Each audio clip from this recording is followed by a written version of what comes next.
नमस्कार. चौकीदार भरती 2026 सुधारित जाहिरात 478 पदे. आदिवासी विकास विभाग महाराष्ट्र शासन. अर्ज कालावधी 6 मे ते 27 मे 2026. जाहिरातीची पार्श्वभूमी. मूळ जाहिरात 27 एप्रिल 2026 रोजी प्रसिद्ध झालेल्या मूळ जाहिरातीत 416 पदांसाठी भरती जाहीर करण्यात आली होती. आता शासन पत्राच्या निर्देशानुसार ही संख्या वाढवण्यात आली आहे. सुधारणेचे कारण. अनुसूचित जाती व जमाती अत्याचार प्रतिबंध अधिनियमांतर्गत मृत घोषित केलेली 151 पदे पुनरुज्जीवित करण्यात आली असून पीडित वारसांना नियुक्ती देण्यासाठी आता एकूण 478 पदांसाठी भरती राबविली जात आहे. त्यात एसटी साठी 36 व खुल्या प्रवर्गासाठी 116 पदे समाविष्ट आहेत. प्रकल्पनिहाय रिक्त पदे. एकूण 29 एकात्मिक आदिवासी विकास प्रकल्पांतर्गत ही पदे भरली जाणार आहेत. प्रमुख प्रकल्प कार्यालय व त्यांच्याकडील पदसंख्या खालीलप्रमाणे. नाशिक विभाग. नाशिक 43 पदे, कळवण 47 पदे, जव्हार 17 पदे, शहापूर 19 पदे, डहाणू 26 पदे, घोडेगाव 31 पदे, पेण 13 पदे. उत्तर महाराष्ट्र खानदेश. धुळे 33 पदे, तळोदा 30 पदे, नंदुरबार 24 पदे, यावल 11 पदे, राजूर 19 पदे, अकोला 17 पदे, धारणी 23 पदे. मराठवाडा विदर्भ. चंद्रपूर 19 पदे, छत्रपती संभाजीनगर 14 पदे, गडचिरोली 13 पदे, देवरी 16 पदे, पुसद वर्धा प्रत्येकी 9, भामरागड चिमूर नागपूर 7, 8, पांढरकवडा 3, कळमनुरी किनवट अहेरी प्रत्येकी 2. चौकीदार पदासाठी पूर्णतः अंध व्यक्ती अपात्र आहेत.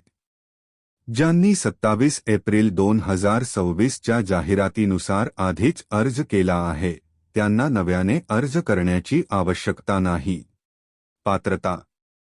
शैक्षणिक अर्हता, नागरिकत्व आणि वयोमर्यादा. पात्रतेच्या मूलभूत अटी. उमेदवार भारतीय नागरिक व महाराष्ट्राचा रहिवासी असावा. महाराष्ट्र कर्नाटक सीमा भागातील 865 गावातील उमेदवारही पात्र. 1 एप्रिल 2026 पर्यंत एसएससी 10वी उत्तीर्ण असणे अनिवार्य आहे. वयाची गणना देखील 1 एप्रिल 2026 रोजीनुसार केली जाईल. खुला प्रवर्ग. किमान वय 18 वर्षे व कमाल वय 38 वर्षे. मागासवर्गीय अनाथ. कमाल वय 43 वर्षे. दिव्यांग उमेदवार.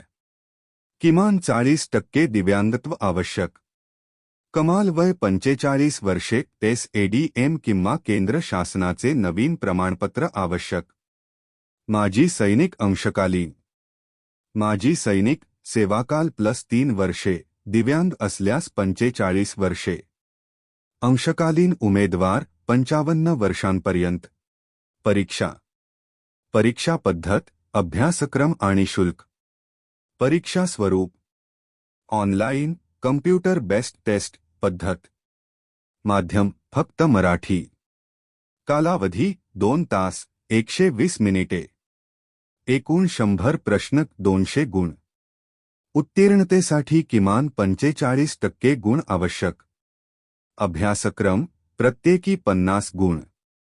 1 मराठी भाषा 2 इंग्रजी भाषा 3 सामान्य ज्ञान 4 बौद्धिक चाचणी. परीक्षा शुल्क. खुला प्रवर्ग 1000 रुपये. मागासवर्गीय दिव्यांग अनाथ 10% सूट. माजी सैनिक परीक्षा शुल्क माफ. परीक्षेच्या दिवशीच्या महत्त्वाच्या सूचना. परीक्षा केंद्र व प्रवेश. केंद्रे राज्यात जिल्ह्याच्या ठिकाणी असतील. एकदा निवडलेले केंद्र बदलता येणार नाही. मूळ ओळखपत्र, आधार किंवा पॅन, प्रवेशपत्र व ओळखपत्राची झेरॉक्स प्रत सोबत बंधनकारक. नावात बदल असल्यास राजपत्र किंवा विवाह प्रमाणपत्र आवश्यक. लेखनिक सुविधा. पात्र दिव्यांग उमेदवारांना स्वतःच्या खर्चाने लेखनिक नेता येईल. अतिरिक्त वेळ प्रति तासाला 20 मिनिटे, एकूण परीक्षेत 40 मिनिटे जादा. गैरवर्तन व बंदी. परीक्षा केंद्रात मोबाईल किंवा कोणतेही इलेक्ट्रॉनिक साधन नेणे संपूर्णतः बंदी आहे. उल्लंघन केल्यास उमेदवारी तत्काळ रद्द केली जाईल व पुढील कारवाई होऊ शकते. संपर्क आणि तांत्रिक सहाय्य. व्हिडिओ पाहिल्याबद्दल मनःपूर्वक आभार.